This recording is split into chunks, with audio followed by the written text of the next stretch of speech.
satu bisa, Ibu. Oke, kelas A sama kelas C ini ya Mbak ya. Mbak Iya, Aldila Ibu. sama Iya, Mbak Ibu. Yuselin ya. Oke, kelasnya gabung karena minggu depan kayaknya sudah mulai UAS sepertinya ya. Tanggal 7. Sudah ada info dari kampus. Sudah, Ibu, tapi diundur. Tapi kenapa? Diundur. Diundur? Oh, ya udah ya, tetap aja. Ya, saya kira tetap tanggal 24 jadi gabung di kelas ini. Oke, masih banyak belum join sepertinya ya Mbak ya. Kelas A sama kelas C. Enggak deh, kelas C itu berapa ya? Kelas C itu berapa Mbak? 57, Ibu. Kelas C 57. Kelas A. Kelas A 51, Ibu. Oh iya betul, berarti banyak yang belum join ya. Oke, sambil ingetin temannya untuk segera join ya. Masih banyak nih yang belum join 30-an. Sambil nunggu temennya join, ini ya, on cam ya. Kecuali yang nggak ada sinyal, kasihan nih. Oke, baik. Sambil nunggu temennya, saya mulai share screen ya. Jangan lupa absennya. Hari ini kita kuliah tentang diabetes mellitus. Kalau kemarin kan kita kuliah tentang penyakit pernafasan ya, penyakit saluran pernafasan. Sekarang kita kuliah tentang diabetes mellitus. Sudah terlihat?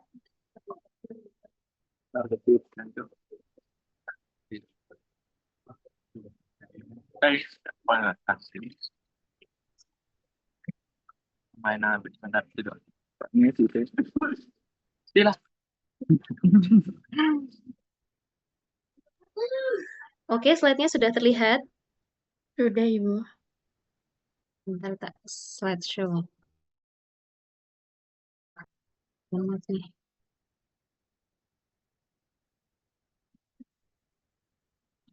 Oke. Nah, diabetes mellitus.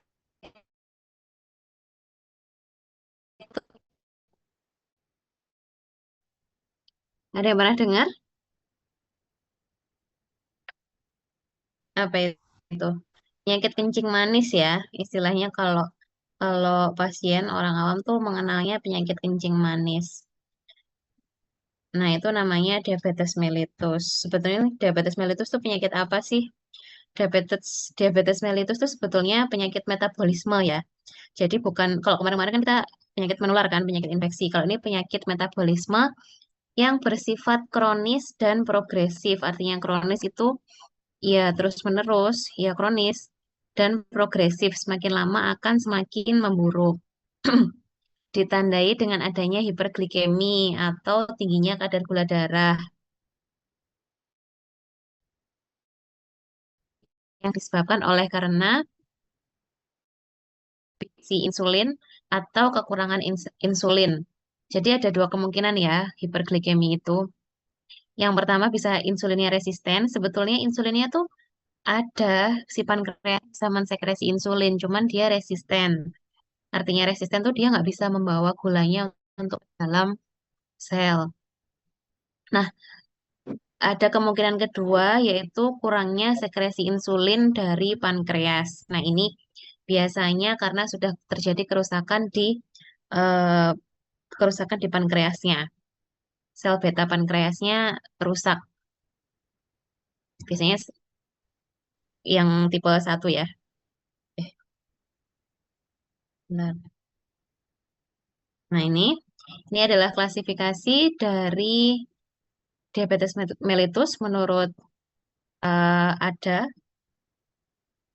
American Diabetic Association ya tahun 2010, tapi sampai sekarang tetap sama sih untuk klasifikasinya.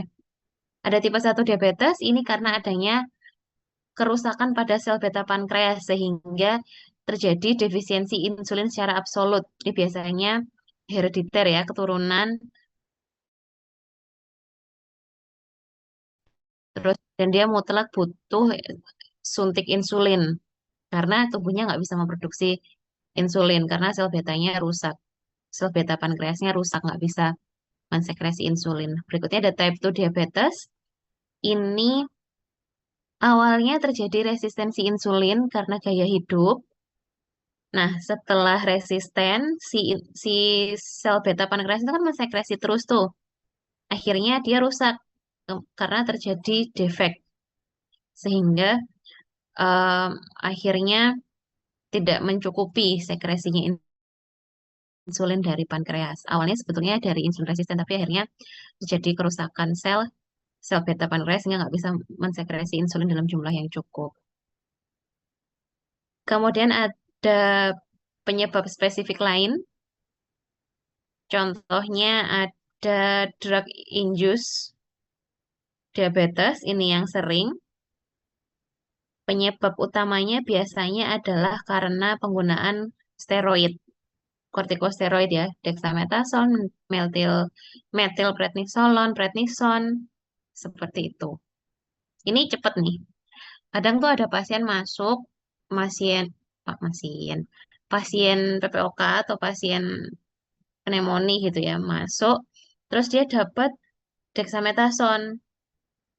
Nah, pasien lansia kan, pasiennya awalnya nggak ada diabetes, nggak ada riwayat diabetes. Ternyata setelah 3 hari pakai dexamethasone, tiba-tiba gula darahnya tinggi, tiba-tiba hiperglikemi, padahal HbA1c-nya normal ya karena dia minum drug induced diabetes ini. Terus ada diabetes gestasional, diabetes selama kehamilan. Terus ini perbedaan diabetes tipe 1 dan tipe 2. Nah, karena kalau diabetes karena penyebab lain itu kan sebetulnya sebetulnya bisa hilang ya kalau karena obat obatnya dihentikan dia turun gula darahnya. Terus kalau gestasional setelah melahirkan kan hilang dianya diabetesnya. Tapi kalau diabetes tipe 1 dan diabetes tipe 2 ini ya akan ada terus. Jadi butuh terapi. Nah, perbedaan tipe 1 dan tipe 2 mulai dari onset umurnya. Kapan dia mulai muncul? Kalau tipe 1 biasanya kurang dari 30 tahun. Kalau tipe 2 lebih dari 40 tahun. Tapi ini sekarang sudah bergeser ya karena gaya hidup kan kalau tipe 2 ini. Jadi kalau tipe 2 ini biasa dulu tuh munculnya di atas 40 tahun yang sudah dewasa mau ke lansia gitu kan, dewasa dewasa akhir. Tapi sekarang itu bergeser dan sering banget saya temui kasus-kasus di rumah sakit usia 20 tahun ke atas itu sudah DM. Sudah DM dan CKD. Kenapa ya? Karena gaya hidup, minum yang manis-manis, terus banyak makan karbohidrat tanpa serat dan tanpa protein. Nah, itu yang sering menjadi penyebab utama. Awalnya ya mereka pikir ya karena ngekos atau karena sibuk belajar, sibuk kuliah, jadi makannya nggak teratur, makannya nggak terkontrol, minum yang manis-manis terus. Nah, akhirnya dari situlah muncul diabetes tipe 2 itu. Apalagi ditambah dengan kebiasaan yang mager ya. Kebiasaan yang nggak mau berolahraga. Terus ketosis, kalau keadaan ketosis diabetes tipe 1 ini sering. Kalau tipe 2 ini rare atau jarang. Kenapa? Karena kalau tipe 1 ini kan mutlak butuh insulin kan ya. Jadi kalau dia nggak disuntik insulin, dia akan terjadi hiperglikemi. Terus terbentuklah banyak benda keton. Terus akhirnya terjadi ketosis di darahnya. Kalau tipe 2 ini kan jarang karena sebetulnya insulinnya masih bisa. Insulinnya masih ada, tapi jumlahnya kurang atau mungkin resisten. Tipe 1 genetik, kalau tipe 2 enggak, karena biasanya sebagian besar karena gaya hidup. Tipe 2 berhubungan dengan autoimun, kalau tipe 2 enggak. Insulin selalu butuh kalau tipe 1, kalau tipe 2 biasanya tidak butuh kalau belum sampai parah. Komplikasi tipe 1 sering, tipe 2 juga sering. Terus sekresi insulin kalau tipe 1 sangat defisien, sangat kurang. Kalau tipe 2 ini variabel ya. Ada moderate sampai sebetulnya ada hiperinsulinemia, tapi dia resisten. Jadi intinya sebetulnya bisa mensekresi insulin si pankreasnya ini, cuman insulinnya tuh resisten. Insulin resisten tipe satu ini occasional, jarang ya. Kalau tipe 2 ini sering. Kemudian, nah ini adalah mulai dari bagaimana bisa tipe 2 diabetes tipe 2 itu bikin hiperglikemi. Karena pada diabetes tipe 2 ini kan terjadi insulin defisiensi ya. Awak bisa jadi karena insulin defisiensi, bisa karena resistensi insulin. Kenapa kok bisa resisten insulinnya? Karena kelebihan berat badan dan gaya hidup yang mager atau inactivity ya, jarang olahraga, jarang bergerak, mager kan? Terus maka muncullah yang namanya insulin resisten sehingga akan membuat sehingga akan membuat uptake glukosa ini turun. Uptake glukosa di otot. Jadi otot ini mengambil gula yang ada di darah itu akan turun karena nggak ada yang nganter. Karena yang nganter insulinnya ini resisten si reseptornya itu. Terus, nah karena sih sebetulnya ini kayak panahnya ini bolak-balik ya. Ini si si glukos uptake-nya di otot ini kan turun. Nah, jadi otak itu merespon bahwa tubuh ini masih kekurangan glukosa. Akhirnya dia merangsang liver untuk memproduksi yang namanya glukosa. Padahal sebetulnya glukosa di darah tuh banyak, cuman nggak bisa masuk. Akhirnya bikin glucose production di liver ini meningkat. Terus namanya apa ya? Gluconeogenesis ya. Itu meningkat. Terus akhirnya hiperglikemi kan. Terus glukosa uptake juga turun, akhirnya gula di darah tadi tetap banyak. Nah, ini bikin hiperglikemi. Nah, pada insulin resisten, ini juga membuat free fatty acid-nya meningkat. Nah, oke. Terus yang insulin defisiensi, ini otomatis insulinnya kan resisten tuh. Insulinnya defisien, insulinnya kurang. Dia nggak bisa membawa gula untuk bisa masuk ke sel-sel, ke otot, dan lain sebagainya.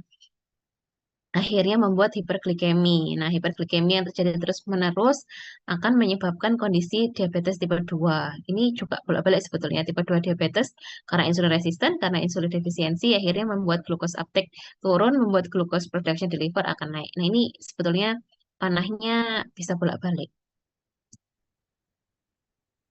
Nah, ketika terjadi resistensi insulin dapat menyebabkan eh, banyak permasalahan ya, khususnya pada cardiovascular disease.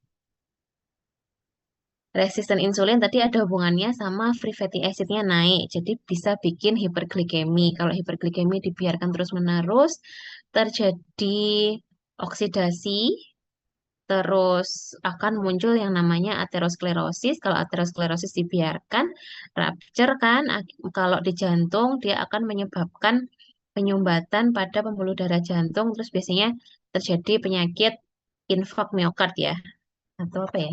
STEMI. STEMI atau NSTEMI. Infark miokard, ST elevasi atau yang non ST elevasi. Itu biasanya diketahuinya serangan jantung karena ada penyumbatan pada pembuluh darah jantung.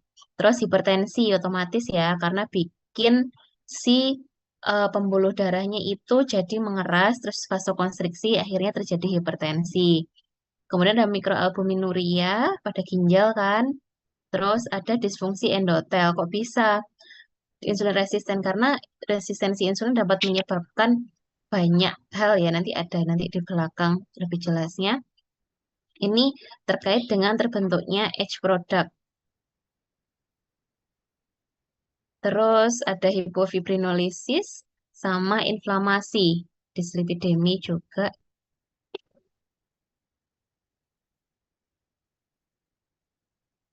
Nah, efek metabolik insulin itu ada di liver, otot, dan jaringan adipos. Jadi, ketika insulinnya turun, pasti di tiga tempat ini juga akan berefek. Nah, metabol ketika ada insulin, dia itu perannya pada karbohidrat ya, dia akan meningkatkan glikogenesis otot dan di liver. Jadi eh akan kalau misalnya gulanya itu berlebih, gulanya berlebih dia akan dibentuk menjadi glikogen atau jadi glikogenolisis. Terus glikolisis juga akan meningkat. Terus terus dia menurunkan glikogenolisis. Artinya glikogen yang sudah terbentuk di otot dan liver itu tadi menurun lisisnya karena si gula yang ada di darah itu kan sudah cukup untuk mensuplai mensuplai di jaringan ya di otot seperti itu. Jadi nggak butuh glikogenolisis. Terus menurunkan gluconeogenesis, pembentukan gula di liver. Terus efeknya pada lipid, dia meningkatkan penggunaan lemak diet pada jaringan adipos. Terus dia juga meningkat lipogenesis pada adipos. Terus menurunkan ketogenesis. Kalau ketogenesis kan pembentukan energi dari lemak itu ya. Intinya pada lipid, insulin ini berperan untuk menyimpan lemaknya. Jadi jangan sampai lemaknya ini dilisis.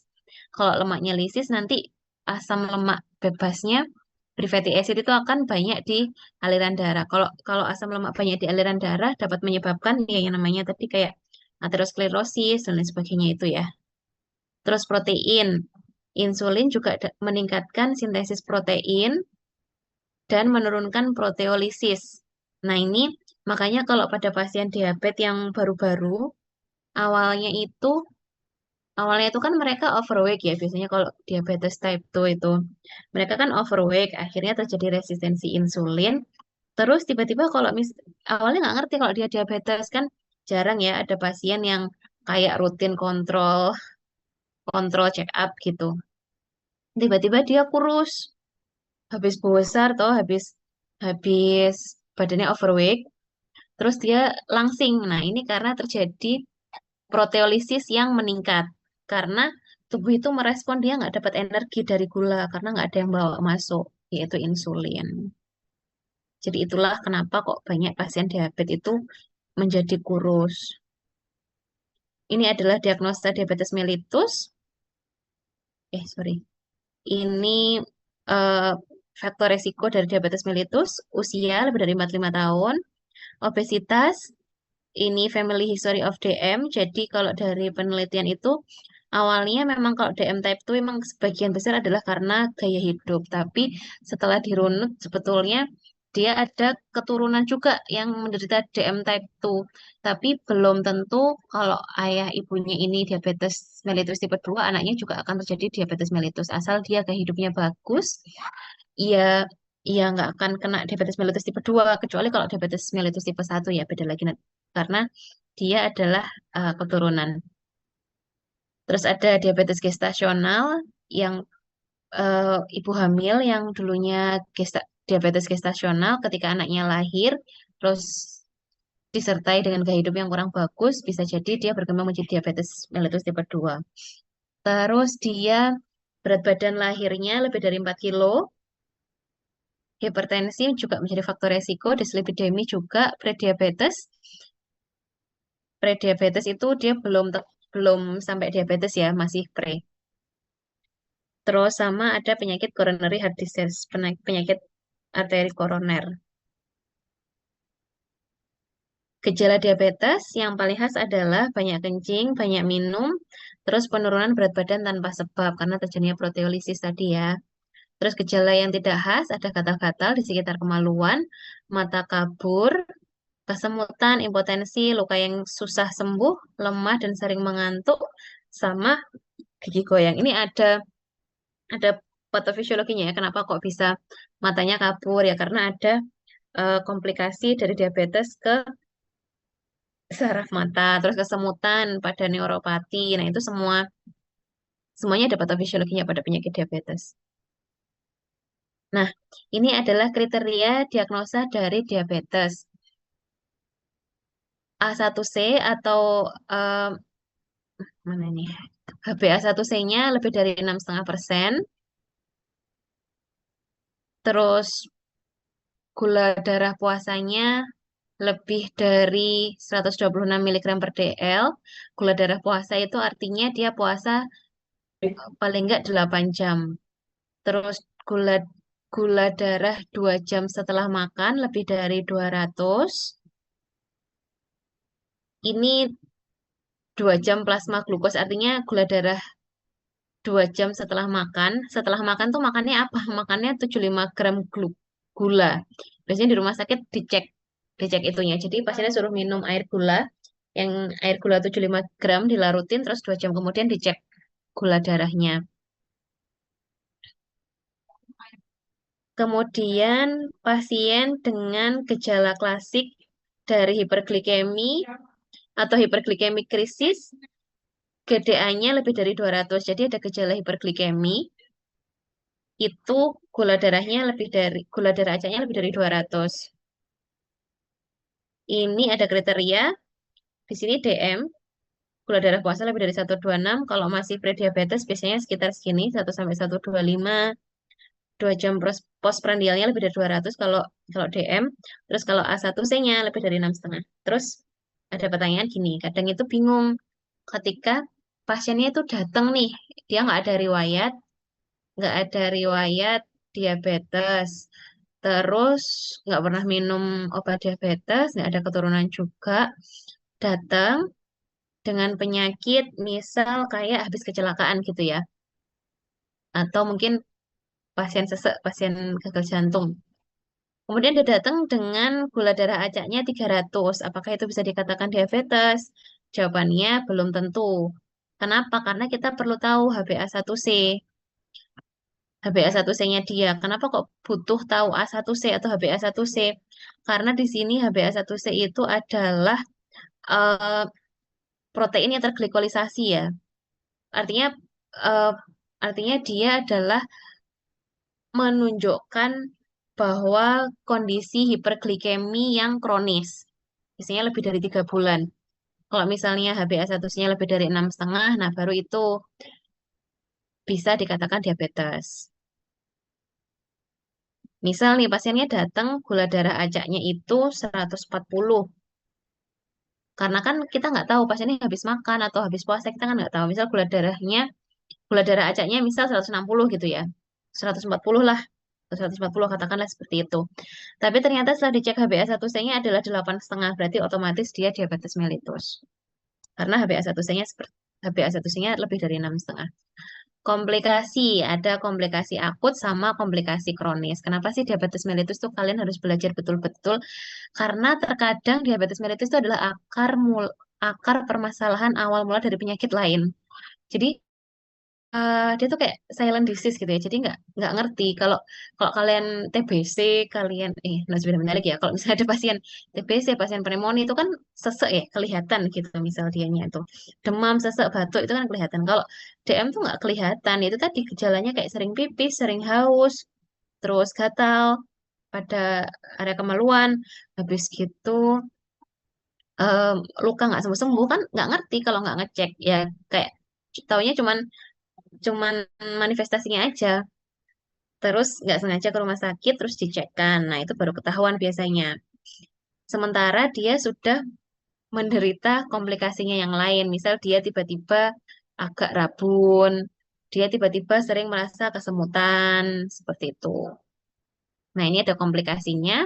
Komplikasinya ada dua jenis, ada akut sama kronis. Kalau akut itu terjadi terjadi dengan cepat ya, akut harus segera ditangani.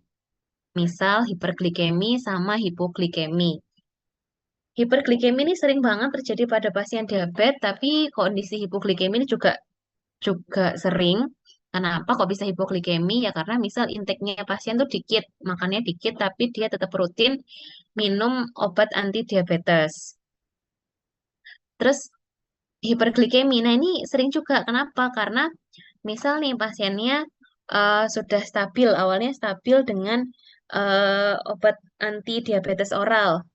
Nah, tapi tiba-tiba kalau sifatnya obat anti diabetes oral itu kan hanya bisa untuk meningkatkan sensitivitas sama meningkatkan sekresi insulin ya. Nah, tiba-tiba dia tuh sudah kayak betulan betulan insulinnya defisien, insulinnya nggak cukup untuk membawa gula. Akhirnya, akhirnya dia makannya tetap, minum obatnya tetap, tapi ternyata nggak cukup obatnya itu. Terus akhirnya terjadi hiperglikemi. Ya berarti butuh dinaikkan dosisnya atau ditambahi insulin dari luar. Contohnya hiperglikemi, misal terjadi diabetik ketoasidosis.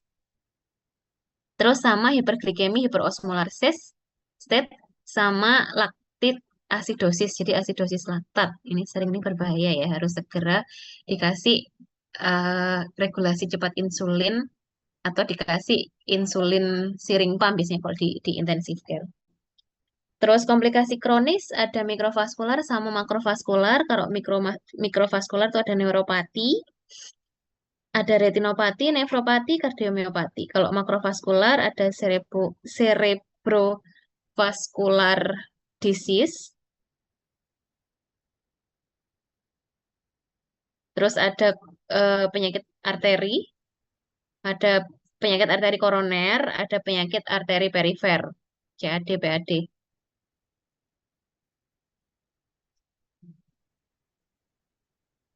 Terus komplikasi akut, ini tadi hiperglikemi ya, gejalanya poliuri, polidipsi, polifagi. Terus kalau ini terjadi ketika kadar glukosa darah lebih dari kemampuan reabsorpsi glukosa renal. Kemudian kalau diabetik ketoasidosis ini biasanya pada DM DM tipe 1 utamanya, bisa juga pada DM tipe 2 yang terjadi infeksi, trauma berat atau stres lain karena ini juga merangsang terbentuknya gula ya, trauma berat sama stres. Ini terjadi ketika glukosa darah lebih dari 500 mg per dl. Nah, diabetes ketoasidosis ini tandanya sangat khas adanya nafas bau buah atau bau keton atau Kussmaul breath juga bisa. Kussmaul breath itu nafasnya megap-megap, nggak cukup nafasnya itu apa ya? Kussmaul itu kalian bisa nanti cari di YouTube ya. Biasanya kalau yang nafasnya Kussmaul itu nafasnya nggak cukup kalau saya mengistilahkan. Terus ada koma hiperosmolar tanpa ketosis, biasanya terjadi pada DM2, gula darahnya 800 sampai 2400. Ini biasanya sangat berbahaya, rentan terjadi kematian karena adanya dehidrasi. Dehidrasi berat, kalau dehidrasi berat tuh pembuluh darahnya biasanya nggak bisa disuntik udahan, jadi nggak bisa masuk akses. Akhirnya dehidrasi kan bikin hipotensi, bikin shock. Nah, di sini dia nggak bisa masuk obat, udahan. Jadi ini mortalitasnya sangat tinggi. Jadi harus cepet-cepetan ngasih obat maksudnya sebelum dehidrasi yang betulan nggak bisa dimasukin obat itu pembuluh darahnya. Hipoglikemi terjadi ketika glukosa darah kurang dari 60 mg per dl. Bisa terjadi pada DM type 1 dan tipe 2 karena adanya misal pasiennya olahraga, olahraganya meningkat ya, puasa, terus karena obat anti diabetes, terus dosis insulin yang berlebihan. Gejalanya berkeringat, palpitasi, bingung, koma. Terus kalau komplikasi kronis, nah ini komplikasi kronis ini terbentuk perlahan, terus-menerus dalam jangka waktu yang lama. Patogenesisnya tidak bisa dijelaskan secara lengkap, tapi dari beberapa teori ada bilang karena terjadinya penebalan basement membran, basement membrannya sel-sel. Terus terjadinya peningkatan jumlah kolagen dan turunnya jumlah proteoglikan. Terus ini juga teori kok bisa terjadi mikrovaskular ya karena adanya H product. H product ini berikatan dengan matriks BM sehingga dapat penebalan membran. Nah, H product ini apa? H product ini protein yang terglikolisasi tadi itu. Kemudian jalur poliol, tapi ini beda sama HbA1c ya. Intinya ini end product gitu. Kemudian jalur poliol ini terbentuk karena sorbitol yang dioksidasi oleh sorbitol dehidrogenase menjadi fruktosa. kemudian terjadi akumulasi dari sorbitol dan fruktosa dalam sel sehingga merusak sel saraf. Ini bikin apa diabetes neuropati ya berarti ya. Dengan terbentuknya H product dan sorbitol, maka sintesis dan fungsi maka sintesis dan fungsi NO nitrit oxide pada endotel akan turun. Akibatnya apa kalau NO-nya turun ya? Akibatnya akan tidak lentur lagi si endotelnya. Terus kalau nggak lentur berarti kan dia nggak bisa vasodilatasi. Kalau nggak bisa vasodilatasi berarti kan artinya vasokonstriksi ya. Kalau vasokonstriksi akibatnya apa ya? Hipertensi, terus aliran darah ke saraf turun, seperti itu. Kalau makrovaskular, karena terbentuknya aterosklerosis, ini biasanya penyakitnya infak ya, infak miokard pada jantung, stroke pada otak, saraf ya. Terus claudication dan gangren pada ekstremitas bawah ini juga mungkin karena aterosklerosis. Hipertensi juga. Nah ini diabetes tipe 2 bukanlah penyakit yang ringan karena dia menimbulkan banyak banyak komplikasi mulai dari diabetik retinopati. Ini bisa bikin buta pasiennya. Terus ada diabetik nefropati. Awalnya cuma DM, tapi akhirnya bikin gagal ginjal. Kenapa kok bisa gagal ginjal ya? Karena ada tadi loh yang eh, vasokonstriksi, H product, terus bikin vasokonstriksi, akhirnya fungsi ginjalnya turun. Stroke ini juga bisa terjadi karena DM, cardiovascular disease ini sering banget. Jadi eh, banyak pasien DM itu meninggalnya karena pasien em, karena dia kena penyakit jantung. Terus ada diabetik neuropati.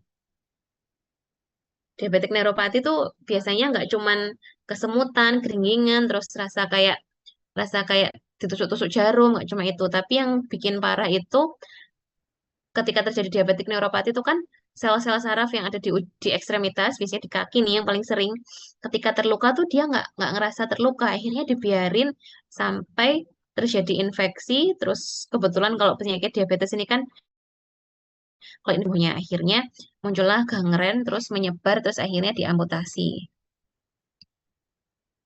Ini penjelasannya dari masing-masing komplikasi tadi. Diabetes retinopati dapat menyebabkan kebutaan.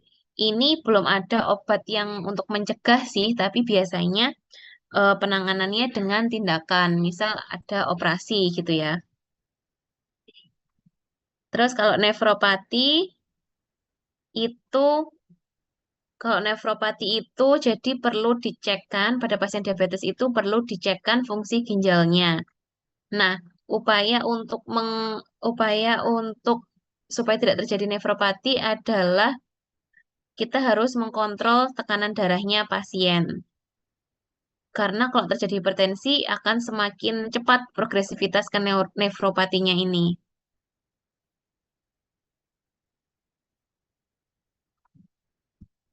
Terus neuropati ini bisa tersimetris, bisa enggak simetris ya. Kalau simetris bisa mulai dari kaki atau mulai dari tangan. Terus bisa juga neuropati otonom. Neuropati pada saraf-saraf otonom, misal pada saraf jantung, saraf genitouri, saraf GI tract. Nah, ini sering karena pasien itu ada yang eh, ini ya, kalau misalnya pada pasien diabetes itu dia ada sering mual muntah atau kadang perutnya bersesek ya karena gastrointestinal yang incompetence ya. Jadi apa istilahnya ya? Saraf-saraf di situ tidak berfungsi secara baik, akhirnya kontrol pada GI tract itu menurun. Terus takikardi, hipotensi ortostatik, impotensi, inkontinensia, terus resiko infeksi saluran urin dan gastroparesis. Nah, ini GI tract ya, gastroparesis. Terus ada mononeuropati, ini misal pada saraf mata atau saraf elbow atau wrist, pergelangan tangan. Nah, ini kalau terjadi defisiensi insulin dapat menyebabkan penurunan glukos uptake. Nah, tadi udah jelasin ya. Jadi, kalau insulinnya kurang, akhirnya glukos uptake-nya kan akan turun. Kalau glukos uptake-nya turun, artinya glukos yang diambil itu akan berkurang kan. Jadi, akhirnya akan menyebabkan hiperglikemi atau kadar gula dalam darah itu meningkat. Menyebabkan glikozuri karena di darah, di urin ada banyak gula. Nah, gula itu kan diuretik ya. Diuretik kan dia sifatnya osmosis. Terus akhirnya kalau diuretik ya berarti dia banyak pipis kan. Akhirnya terjadi dehidrasi, ya kan?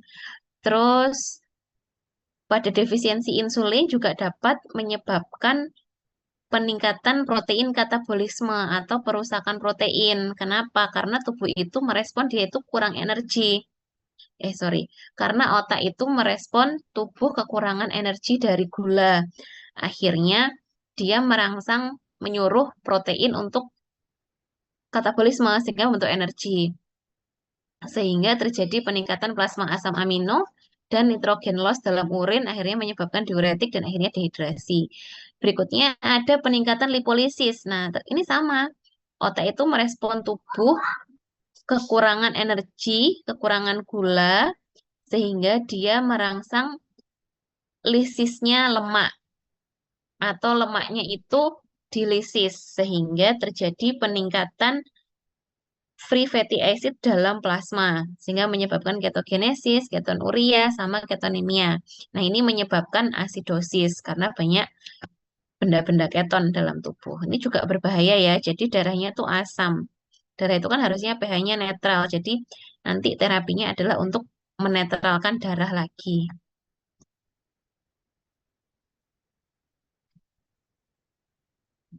Nah, basic dasarnya dari manajemen terapi dari diabetes mellitus tipe 2 adalah nutrisi yang cukup.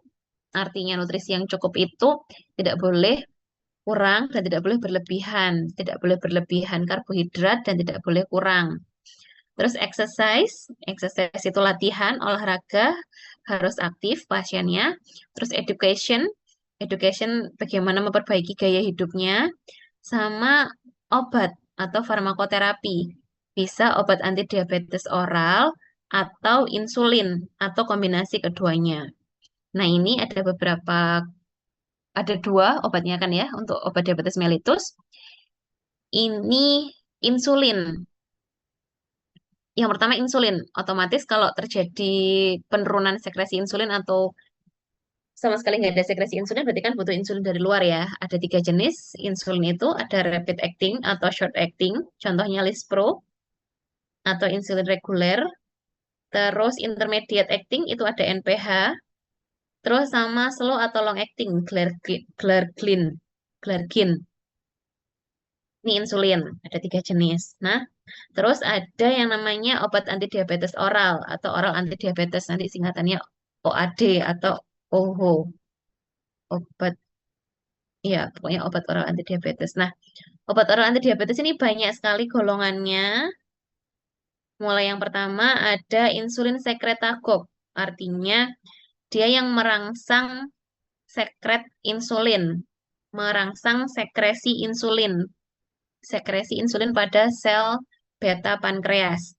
Contoh obatnya ada sulfonylurea sama glinit. Nah, ini tidak ideal untuk dijadikan first line karena belum tentu pasien DM tipe 2 itu sekresi insulinnya kurang.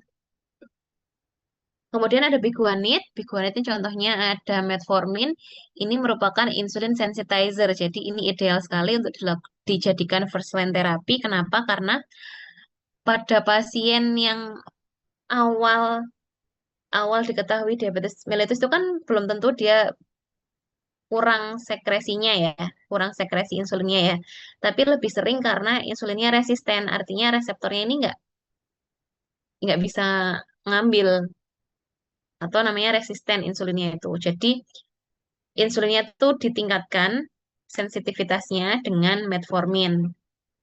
Kemudian ada GLP-1, like peptide, like pep, glucagon like peptide 1, ezetimibe yang nit-nitit itu ya belakangnya ya.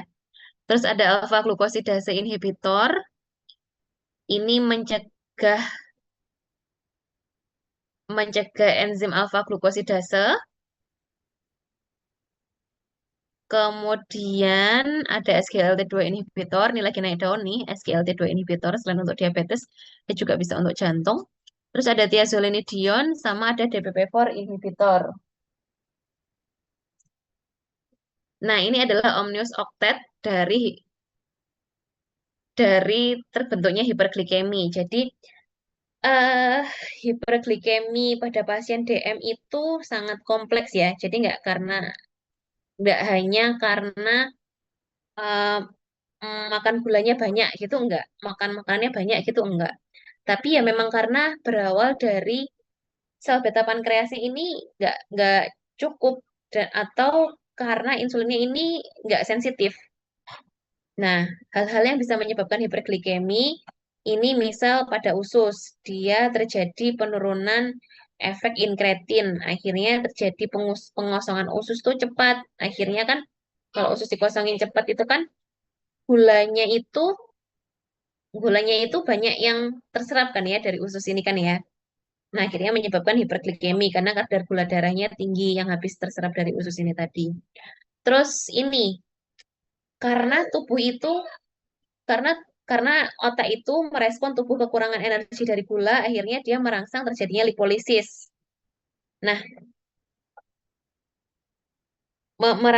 lipolisis kalau dibiarkan akhirnya kan menyebabkan hiperglikemi nih, kadar gula darahnya naik.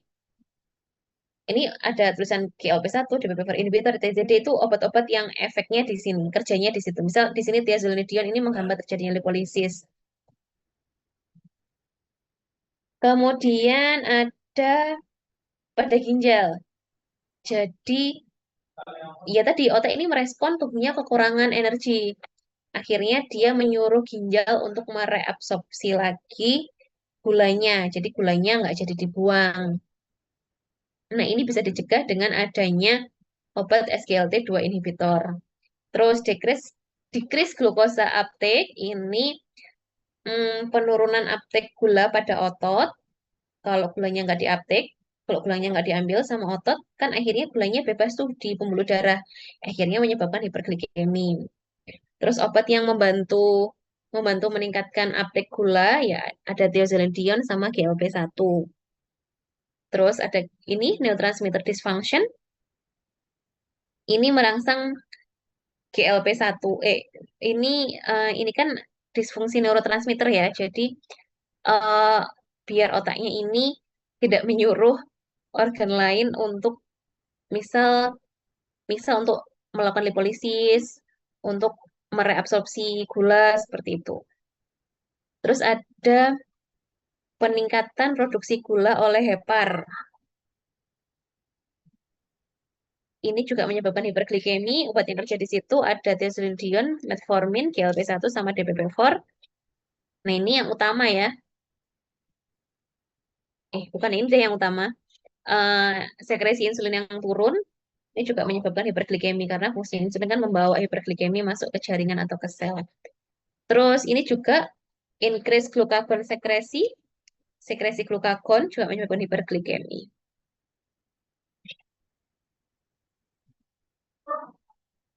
Nah, ini ada target utama dari obat oral.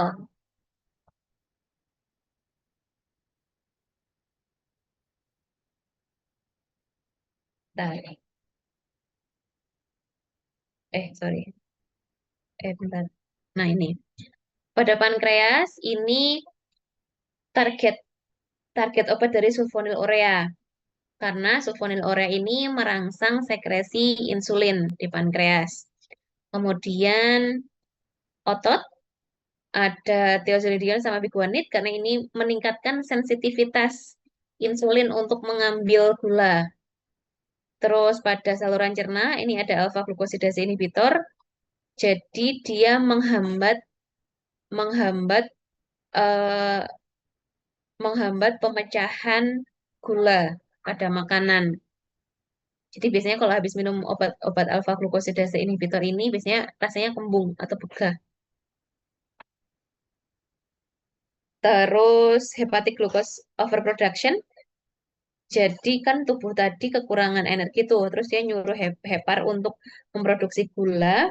Nah ini obat biguanid, thiazolidine sama DPP-4 inhibitor ini menghambat terjadinya eh, produksi gula di hepar. Oke, ini algoritma DM tipe 2 di Indonesia. Perkini 2015 ya, yang terbaru ada Perkini 2021. Jika HbA1c kurang dari 7,5. Tadi kan kalau HbA1c lebih dari 6,5 toh, kalau DM berarti HbA1c 6,8, HbA1c 7 itu ini, pakai tata laksana yang sini. Mulai monoterapi. Mulai monoterapi dengan pilihan salah satu di bawah ini. Metformin menjadi pilihan pertama karena dia insulin sensitizer. Agonis GLP-1 juga paling enggak dia bukan bukan insulin insulin eh sekretagok ya si agonis GLP-1 ini. Baru kalau misalnya nggak bisa pakai metformin, nggak bisa pakai agonis GLP-1 atau DPP-4 inhibitor ya baru pakai yang bawah-bawah ini ya.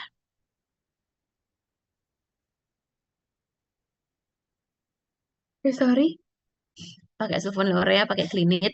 Terus kalau HbA1c-nya lebih dari sama dengan 7,5, dia kombinasi dua obat dengan mekanisme kerja yang berbeda. Jadi awalnya dia pakai metformin ditambah dengan agonis GLP-1 atau metformin ditambah sama SGLT2 inhibitor atau metformin ditambah sama penghambat glukosidase alfa gitu ya. Ini belum tak baca tadi, sorry, sorry. Jadi misal ini tadi kalau HbA1 balik lagi ya, HbA1c kurang dari 7,5, dia kan dapat monoterapi. Terus dia harus kontrol nih, bulan 1, bulan 2, bulan ketiga setelah dapat monoterapi metformin. Kalau misal HbA1c-nya masih lebih dari 6,4%, dia akan ditambah dengan kombinasi dua obat. Jadi nggak lanjut ini, sing monoterapi ini. Setelah kombinasi dua obat, dievaluasi lagi. 3 bulan, kalau HbA1c-nya terkontrol,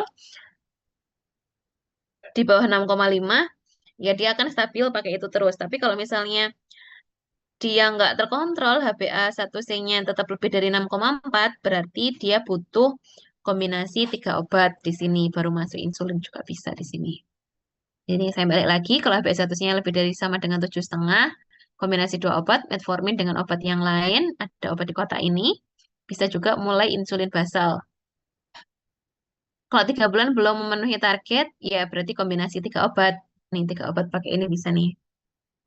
Misal ada metformin, penghambat glukosidase alfa, sama ditambah SGLT2 inhibitor, atau ditambah insulin basal. Kalau misalnya tetap nggak memenuhi target, selama 3 bulan ya udah mulai insulin di situ. Nah, misal pertama kali ketemu dia HbA1c-nya lebih dari 9,0, kalau nggak ada gejala bisa pakai kombinasi dua obat, bisa insulin ditambah obat jenis lain, atau dia kombinasi 3 obat di sini. Tapi kalau ada HbA1 lebih dari 9% terus ada gejala, misal ada infeksi gitu ya. Terus ada diabetes nefropati, mulai ginjalnya mulai menurun fungsinya. Itu mulai intensifikasi insulin. Artinya intensifikasi insulin itu iya penggunaan insulin secara intensif. Misal dianya pakai insulin basal sama insulin postprandial. Nah, eh, ini ada algoritma yang mudah dibaca ya. Ini untuk first line-nya pakai metformin. Kenapa? Karena insulin sensitizer dianya. Nah, Kemudian kalau misalnya metformin kontraindikasi atau intolerance, misal dianya itu kalau minum metformin itu mual atau fungsi ginjalnya itu turun, dia sudah CKD misal, apakah tetap pakai metformin? Jawabannya enggak, karena metformin tidak direkomendasikan dimulai pada pasien dengan CKD.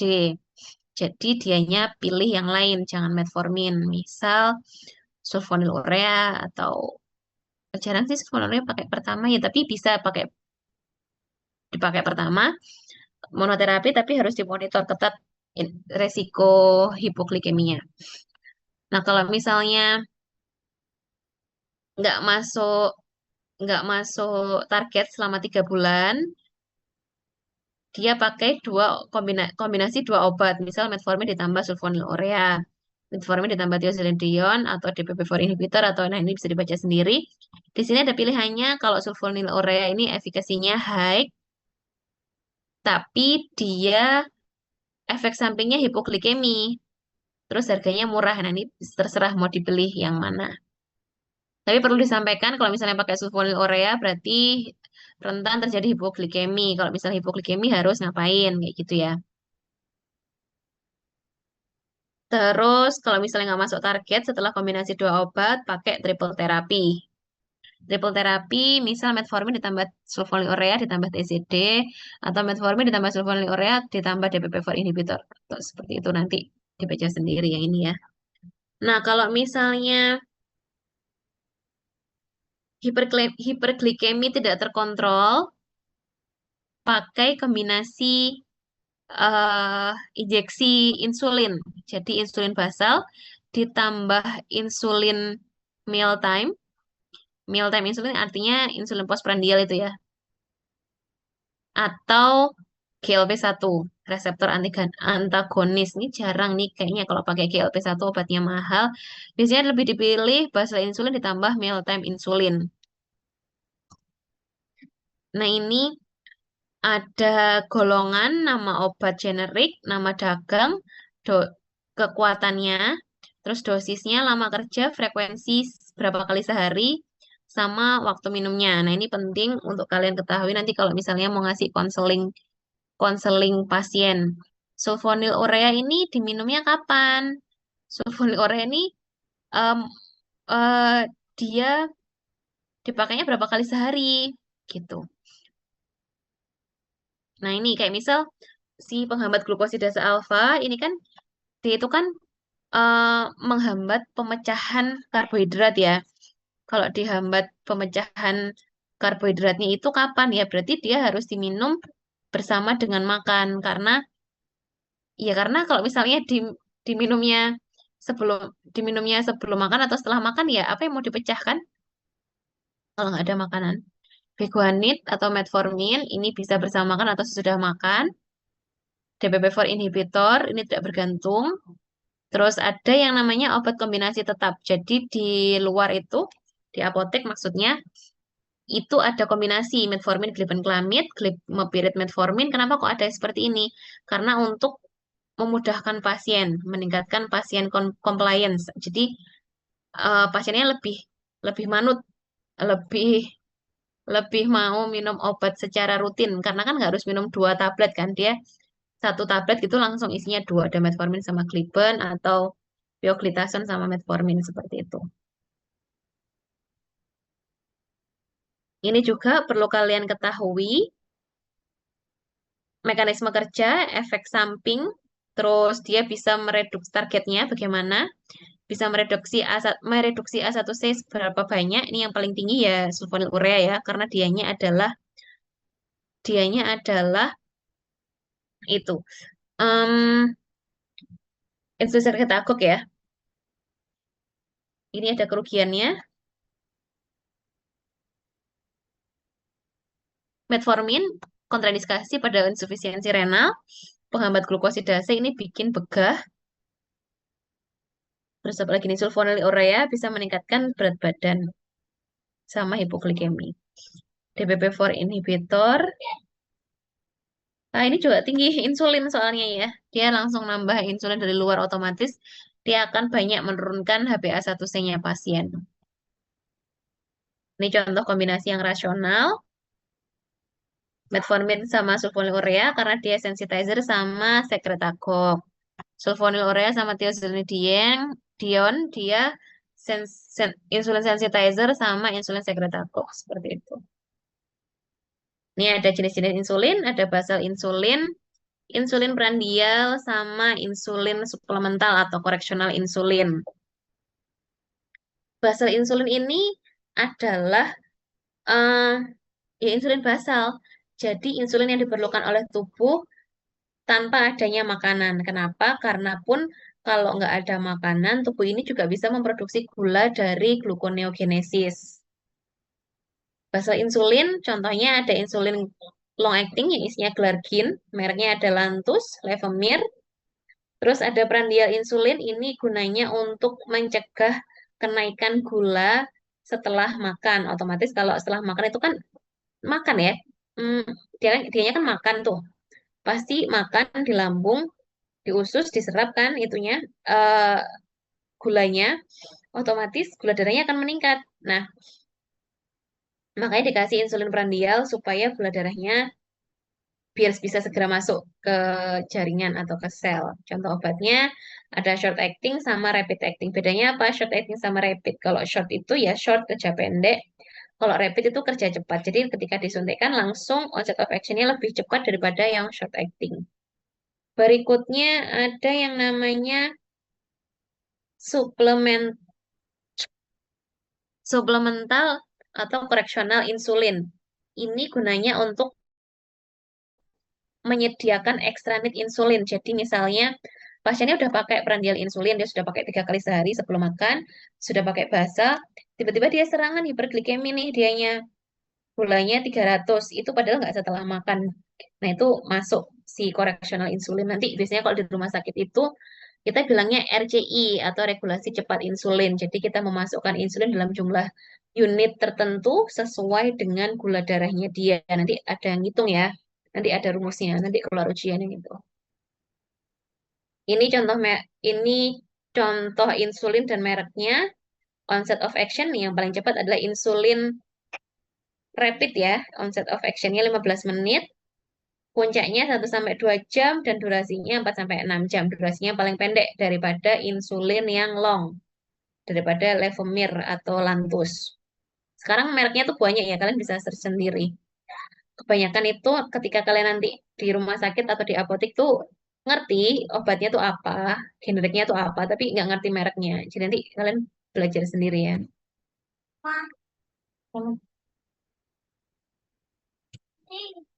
Kemudian ini ada grafik tentang onset of action sama peaknya waktu puncak dari masing-masing insulin. Insulin rapid awal mula kerjanya cepat, dia 1 jam sudah mencapai peaknya. Short short acting butuh 2 jam lebih baru mencapai puncak. Intermediate butuh 5 jam. Kalau yang basal dia cenderung landai, dia nggak ada puncak, dia landai, dia kerjanya 24 jam. Ini ada beberapa tipe insulin, ada beberapa komentarnya ya. Ini aspart, dia kerjanya cepat, dia lebih baik daripada reguler. Biasanya ini udah banyak ditinggalin nih yang ini nih, yang sorry yang ini yang premix insulin. Jadi pakainya yang aspart untuk prandial. Terus long acting yang nggak rekomendasikan yang reguler ini karena dia juga nggak cepat, nggak juga basal. Jadi bingung ya. Oh oke sudah habis. Bentar ada slot satunya lagi.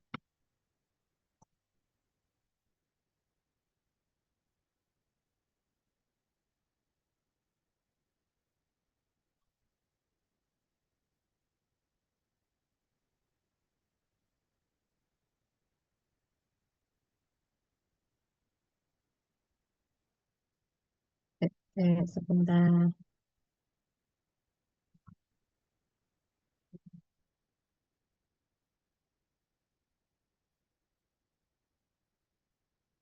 Nah, kita ada tujuan terapi DM. Tadi kan udah ngomongin obat-obat DM ya, tapi tujuan terapinya belum. Tujuan terapinya apa? Mengendalikan kadar glukosa darah sepanjang hari. Kenapa kok harus dikendalikan? Ya karena kalau gula darahnya nggak dikendalikan, maka dia akan terbentuk yang namanya tadi edge product, terus jalur poliol teraktivasi, akhirnya terjadi komplikasi mikrovaskular dan makrovaskular. Jadi gula darahnya ini harus dikontrol sepanjang hari. Terus menjaga pertumbuhan dan perkembangan normal pada anak-anak yang menderita diabetes type 1. Kemudian menghindari gejala DM seperti hiperglikemi atau hipoglikemi karena itu mengganggu ya. Terus menghindarkan hipoglikemi sama meminimalkan dan mencegah komplikasi supaya nggak ada komplikasi mikrovaskular dan makrovaskular tadi. Target terapinya gula darah puasa kurang dari 110 mg per dl, gula darah 2 jam setelah makan antara 140 sampai 180, dan HbA1c-nya kurang dari sama dengan 6,5. Ini tadi ya, terapinya tadi ya, sudah ini. Terus ini glycemic control algoritma, kalau dilihat dari di biro, buku di sama aja, ini seperti bagan yang sebelumnya, sama juga dengan Perkeni.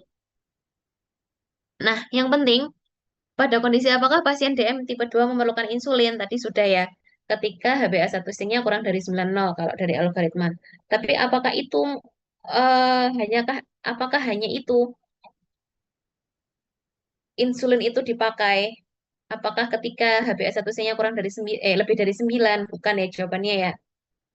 Tapi pada banyak kondisi. Misal nih, pada em, misal pasiennya ada gejala, habis itu gula darah puasanya lebih dari 260 atau A1C-nya lebih dari 10.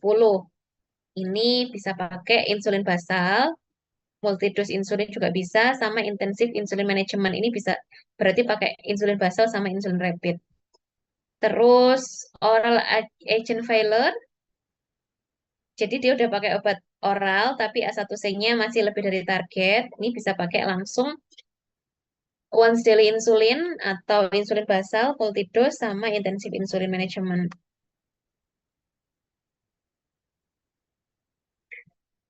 Terus kalau HbA1c-nya lebih dari 8,5, ini juga bisa pakai insulin. Nah, sebetulnya nggak cuman hanya karena kegagalan obat oral ya, tapi adalah ketika terjadi hiperglikemi. Pasiennya awalnya tuh nggak pakai insulin, pakainya oral antidiabetes. Belum sempat kontrol, belum ngecek A1C-nya, tapi tiba-tiba dia hiperglikemi terus masuk rumah sakit. Terus diketahui bahwa kadar gula darahnya lebih dari 200. Nah, karena kita tahu kan kalau gula darah yang tinggi itu harus dikontrol, harus segera diturunin, maka ada namanya regulasi cepat intravena atau RCI. Nah, ini rumusnya. Glukosa awalnya berapa nih? Rumusnya itu pakai rumus -1. Jadi misal, di sini sudah ada contoh ya, ini diperhatikan baik-baik ya. Misal gula darahnya pasien 650 nih, pasien datang ke rumah sakit, gula darah acak nih, nggak peduli mau gula darah puasa atau gula darah postprandial, pokoknya biasanya gula darah acak, 650 mg per dl. Nah, rumusnya itu -1, yang di minus apanya? Angka yang depan. Angka yang depan ini, berarti 6 kan? Angka yang depan berarti masuk yang ini 600 sampai 700 kan? Angka depannya adalah 6. Jadi rumusnya 6 -1 berarti kan 5. Dosis insulinnya itu 4 unit setiap jam. Jadi 5 di sini tuh artinya 5 kali 4 unit per jam. Itu untuk RCI. Jadi kalau misalnya kasus glukosa darahnya 450, gimana ngitungnya? Misal ya, 450 berarti angka yang paling depan kan di sini nih, 4 kan? Kursor saya kelihatan ya, Dek ya, lasernya ini. Kelihatan kan? Oke. Jadi kalau misalnya pasien datang, gula darahnya 450, berarti dia di sini kan? Di sini kan? Terus berarti angka yang paling depan berarti kan 4. Nah, berarti pakai rumus -1, dia 4. Sorry, 3 ya. 4 dikurangi 1 berarti kan 3. Berarti di sini 3 kali 4 unit per jam. Artinya 3 kali 4 unit per jam itu bukan 3 kali 4 atau 12 unit langsung disuntikin, bukan. Artinya Artinya 4 unit ini dimasukkan setiap jam. Kalau misalnya tadi 3 kali, berarti jam ke satu 4 unit, jam kedua 4 unit, jam ketiga 4 unit. Seperti itu. Bukan 3 kali 4 sama dengan 12, bukan ya. Paham nggak? Ada yang paham? Paham, Ibu. Paham, oke. Nanti kalau temennya nggak paham, tanya ke temennya yang paham ya. Sekali lagi, saya ulangi, ini artinya bukan dikalikan. Dikalikan misal kayak 3 kali 4 sama dengan 12 unit. Itu bukan sekali masuk langsung 12 unit, bukan. Nanti langsung hipoglikemi nanti pasiennya. Tapi artinya kalau 3 kali 4 unit per jam. Jadi jam pertama 4 unit, jam kedua 4 unit, jam ketiga 4 unit. Udah stop, berhenti, dicekkan lagi gula darahnya. Ini kan udah tulisannya, ada tulisannya kan? Unit per jam. Berarti setiap jamnya masukkan 4 unit sebanyak 3 jam gitu. Untuk dosis rumatannya pakainya di sini. Rumusnya kali 2. 6 kali 2 sama dengan 12, berarti dikali kalau kalau rumatan itu kan berarti sehari 3 kali toh. Kan dia makannya 3 kali tuh. 3 kali 12 unit. Kalau ini betul dikalikan 2 langsung. 6 kali 2 misal tadi 650, berarti yang angka depan kan 6. 6 dikalikan 2. Kalau tadi 450 ya berarti 4 kali 2 8 berarti totalnya kan. 3 kali 8 unit seperti itu. Oke, paham? Paham? Ada yang masih diem, ada yang mengangguk-angguk. Nanti kalau misalnya ada yang nggak paham, silahkan tanya ke temennya. Ini keluar kalian S1, keluar juga nanti kalian ketika PSPA. Karena pasien DM itu banyak dan biasanya masuk rumah sakit Karing dilakukan RCI. Bukan biasanya ya, tapi selalu dilakukan RCI. Ini sudah grafik efek insulin. Nah, ini ada kasus nih. Dulu ketika dulu ketika farmakoterapi satu diabetes mellitus ini ada dua pertemuan. 3 SKS dulunya Mas Ian tuh kalian tuh. Sekarang kan jadi 2 SKS tuh farmakoterapi tuh. Kita ada tugas. Nah, ini diabaikan aja ya. Ini intinya pasiennya diabetes, terus dia ada penurunan fungsi ginjal dilihat dari serum kreatininnya. Terapinya dapat metformin, lisinopril, sama atorvastatin. Langkah pertama dihitung dulu fungsi ginjalnya. Sudah ada serum kreatinin kan? Berarti fungsi ginjalnya kan turun. Terus clearance-nya berapa? Kalau clearance-nya kurang dari 30, ya berarti metformin nggak dianjurkan untuk masuk. Lisinopril boleh masuk, atorvastatin boleh masuk. Karena lisinopril kan kalau kalian udah belajar jantung, hipertensi, lisinopril ini memiliki, pokoknya yang S inhibitor itu memiliki sifat renoprotektif pada pasien ginjal. Terus ini lagi, pasiennya serum kreatinine 1,7. Nah, tapi usianya 50 tahun, berat badannya 70. Ini kemungkinan fungsi ginjalnya masih bagus, berarti metformin bisa dipakai. Terus HbA1-nya kan 8,0 ya. Ini kalau 8,0 berarti harusnya metformin ditambah obat lain ya kan? Bisa pakai apa? SGLT2 inhibitor bisa, sulfonylurea juga bisa, lisinopril boleh, atorvastatin juga bisa. Nah, ini ngitung regulasi cepat insulin berapa ini? Udah ya, tadi udah dicontohin kan ya, kalau GDA-nya 400, berarti kalau rumus -1, yang di -1 kan yang angka depan toh, 4 dikurangi 1 berarti 3. Dia butuh 3 kali 4 unit per jam. Jadi butuh 4 unit per jam selama 3 jam. Sebanyak 3 kali gitu ya. Terus maintenance-nya rumus kali 2. 4 dikalikan 2 berarti kan 8. Terus rumah maintenance itu kan setiap makan ya, sebelum makan ya. Makan kan ada 3 kali, berarti 3 kali 8 unit. Oke, nah ini ada lagi. Berapa nih kira-kira? Coba salah satu mahasiswa menjawab biar saya percaya paham. Nggak apa-apa nanti sama-sama ngerjakannya. Kalau misalnya GDA-nya 350, nih yang dikurangi 1 yang mana? Izin menjawab, Ibu, angka depannya 3. Oke, angka depannya 3. Berarti berapa regulasinya, Mbak? 2, Ibu. Oke, berarti gimana caranya 2 itu? 2 kali 4 unit. 4. Bentar, Ibu. Diberikan 4 unit dalam 2 jam, Ibu. Ngasihkannya 4 unit per Dalam jam 2 ya, Mbak jam. ya? Iya, per jam. Heeh. Ah, Per betul. jam dalam 2 jam. Ya, selama sebanyak 2 jam atau selama 2 jam. Oke, rumatannya, Mbak? Atau maintenance-nya? 3 dikali 2, Ibu. 6. Ya, betul. Terus? 6 dikali, kan itu sebelum makan kan, Ibu. Jadi Mm-mm. 3 kali. 3 Ya, kali betul. sebanyak 6. Ya, 3 kali 6 unit. Oke, paham ya. Nanti kalau misalnya ada yang nggak paham, tanya ke Mbak Balkis. Terima kasih ya, Mbak Balkis ya. Nah, ini ada lagi nih, konseling. Nah, ini yang paling sering. Nanti kalau kalian misal di apotek, dia dapat akar bose, dapat metformin, dapat novorapid atau insulin cepat. Pasiennya baru. Langsung dapat kombinasi 3 obat. Sesuai kan HbA1c-nya kan 9 toh.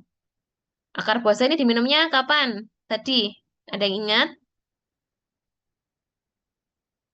Akar bose itu contoh dari alfa glukosidase inhibitor.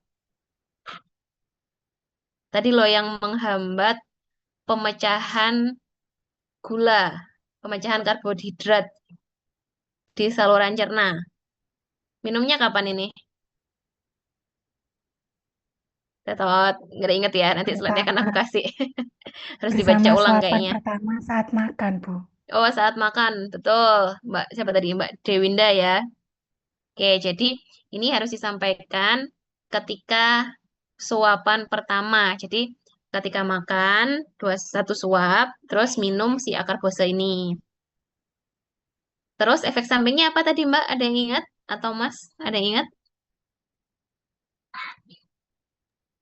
Kembung, sering buang Iya, air. kembung, begah. Kalau metformin, metformin minumnya kapan?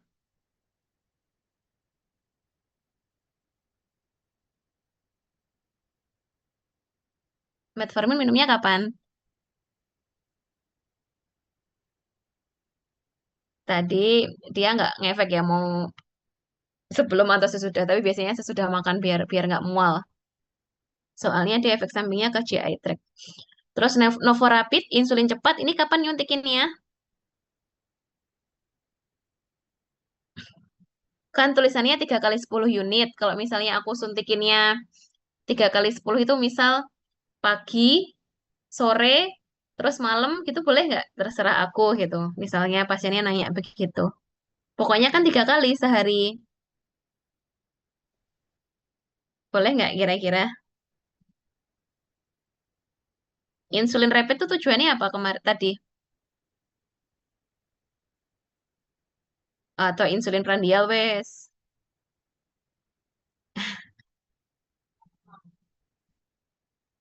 Apa tujuannya? Nah, jadi Novorapid itu adalah merek dari insulin rapid acting atau insulin rapid acting itu kan dia gunanya untuk mengkontrol insulin prandial. Jadi dipakainya kapan? Ya sebelum makan. Jadi kalau dia mau nyuntikinnya pagi, siang, pagi, sore, malam. Ya betul sih 3 kali, tapi salah. Karena dia tujuannya adalah mengkontrol gula darah setelah makan, berarti dia dipakainya ya sebelum makan. Sebelum makan tuh gimana? Aku mau makan nih, mau nyendok makanannya, terus aku suntikin. Apakah seperti itu? Enggak ya.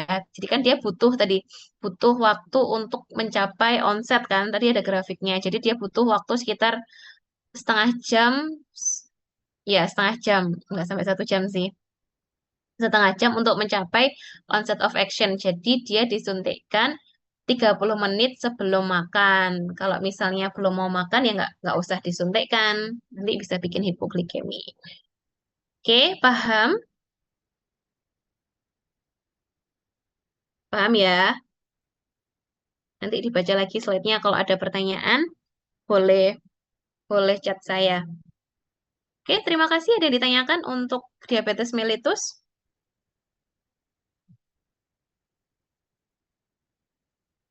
Ada yang ditanyakan? Agak Belum lagi, banyak ya Bu. yang dipelajari ya kalau untuk diabetes mellitus. Intinya itu karena insulinnya ini insulinnya ini tidak berfungsi ya. Ada dua penyebab, gara-gara resisten sama gara-gara berkurangnya sekresi. Akibatnya menyebabkan komplikasi pada metabolisme tubuh yang menyebabkan hiperglikemi. Tadi kan bisa bikin proteolisis, terus gluconeogenesis dari hepar, terus lipolisis, nah banyak ya metabolisme ya. Akhirnya ujung-ujungnya bikin hiperglikemi. Nah, hiperglikemi ini harus dihindari. Gula darahnya ini harus terkontrol. Kenapa? Kalau hiperglikemi ini bisa bikin beberapa eh, komplikasi. Nah, komplikasi inilah yang harus kita cegah karena komplikasinya itu berbahaya, bisa meningkatkan mortalitas. Obatnya apa untuk supaya nggak hiperglikemi? Ya ada banyak, ada obat oral, ada insulin. Kapan pakai oral, kapan pakai insulin? Tadi sudah ada algoritmanya. Tujuannya adalah menyediakan insulin. Dua-dua obatnya itu tadi tuh menyediakan insulin. Tadi kan ada insulin sensitizer ya. Insulinnya udah ada tapi resisten. Berarti kan tujuannya untuk menyediakan insulin yang sensitif. Atau insulin sekretagog, ya untuk mengsekresi insulin di pankreas. Atau ya ditambahin insulin dari luar. Intinya pokoknya insulin ini harus ada supaya nggak terjadi hiperglikemi. Karena diabetes mellitus ini adalah penyakit kronis yang progresif, artinya obat anti diabetesnya ya harus diminum rutin dan terkontrol ya, artinya nggak semaunya sendiri. Kalau misalnya insulin basal ya dipakainya sekali sehari. Kalau insulin prandial yang rapid-rapid tadi itu, rapid acting atau short acting, ya dipakainya sebelum makan. Karena dia mengkontrol gula darah setelah makan. Oke, ada yang ditanyakan? Belum ya, ada 2 PPT soalnya hari ini. Lumayan banyak materinya. Baik, kalau nggak ada yang ditanyakan, saya boleh akhiri kuliahnya hari ini. Ibu, mohon izin tanya terkait tugas, Ibu. Oh, terkait tugas. Ya, Oke, boleh. sepertinya banyak teman-teman yang masih bingung, Ibu, terkait yang masalah yang kategoris of asthma medication. Mm-mm. Itu kan ada control medication dan reliever medication dan add-on. Mm-mm. Nah, itu bisa dijelaskan ulang nggak, Bu? Maksud eh, yang bakal kita susun untuk tugas itu seperti apa? Soal masih banyak yang Ya, bertanya-tanya gitu. dikategorikan aja. Kemarin kan di PPT sudah ada bagan kan, dibagi menjadi 3. Ada reliever, controller, sama apa satunya? Add-on ya? Iya, Bu Ekon. Mm-mm, add-on. Jadi yang contoh dari reliever itu obat golongan apa? Reliever kan contohnya kayak misal, langsung aja contoh salbutamol, terus apalagi misal, banyak ya, ada salbutamol misal. Terus kemudian yang reliever contohnya ya, sorry, controller. Controller ada kortikosteroid. Kortikosteroid ada misal dexamethasone, prednison, itu yang bisa diinjeksi. Kalau misalnya yang inhalasi ya ada banyak nanti. Jadi disebutin satu-satu semuanya nanti. Terus ada add-on terapi, paham nggak? Dikategorikan aja, Mbak. Paham, Ibu. Gimana, Mbak Aldilanya masih bingung?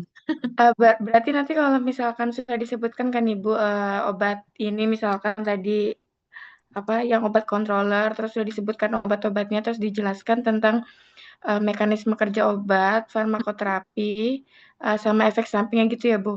Heeh, betul. Jadi nanti misal dibikinnya gini, mungkin kalian bingungnya teknisnya nulisnya kayak gimana kali ya. Saya paham, saya pernah jadi mahasiswa juga. Jadi misal poin pertama, contoh, poin pertama, obat asma reliever. Satu, salbutamol. Farmakologinya gimana, farmakokinetiknya gimana. Dari farmakologi itu kan ada mekanisme kerja, terus eh, terus farmakokinetik kayak tes tengahnya bagaimana, terus eliminasinya di mana gitu kan. Ya kan? Terus nanti ada efek samping, ya kan? Oke. Terus nanti itu contoh yang reliever. Nanti nomor satu salbutamol, nomor dua apa, nomor tiga apa, nomor empat apa, terserah kamu. Kan ada short acting sama long acting ya. Si si si relievernya tadi. Terus poin kedua itu ada reliever. Reliever misal satu, kalian mau mulai dari injeksi dulu. Misal ada metilprednisolon, prednison gitu. Itu nanti ada farmakologi, farmakokinetik. Disebutin semuanya aja, mulai dari inhalasi, mulai dari yang injeksi sampai yang bisa inhalasi. Budesonid gitu misalnya inhalasi.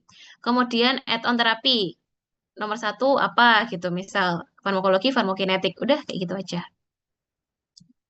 Terus untuk masing-masing kategorinya itu berapa obat ya, Bu? Ya terserah kamu. Harusnya banyak, jangan sebutin satu, dua, tiga. Semuanya Berarti disebutin, Mbak. sebanyak-banyaknya. Bukan sebanyak-banyaknya disebutin semua. Bukan banyak-banyakan. Terus, tolong pastikan kamu mengerjakan sendiri, jangan copy paste. Karena obat asma itu kan teorinya sedikit. Cuma nanti contoh obatnya di luar itu banyak.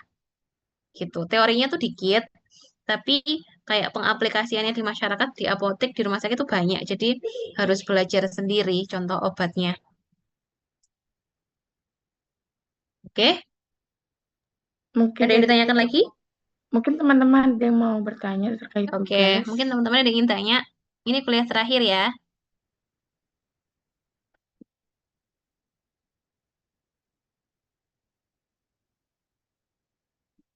Ujiannya diundur kapan, Mbak? Sebentar, Ibu.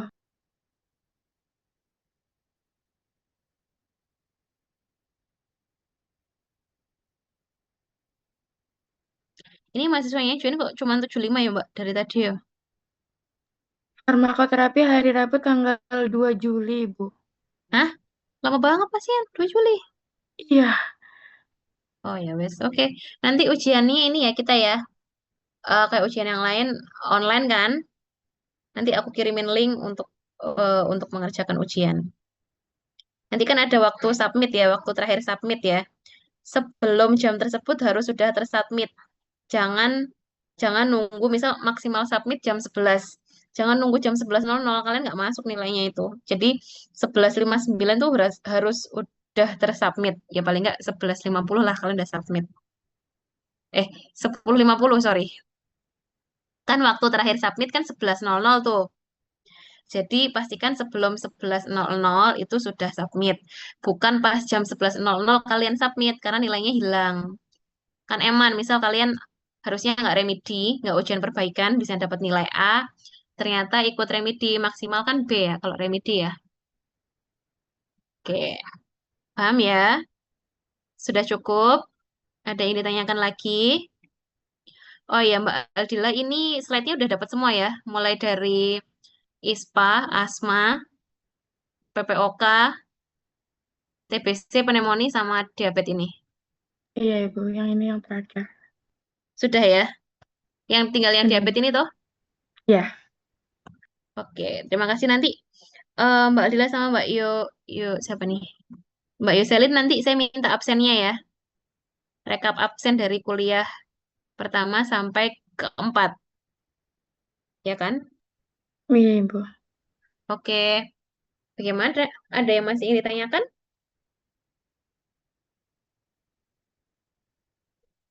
Kalau dari saya cukup, Ibu.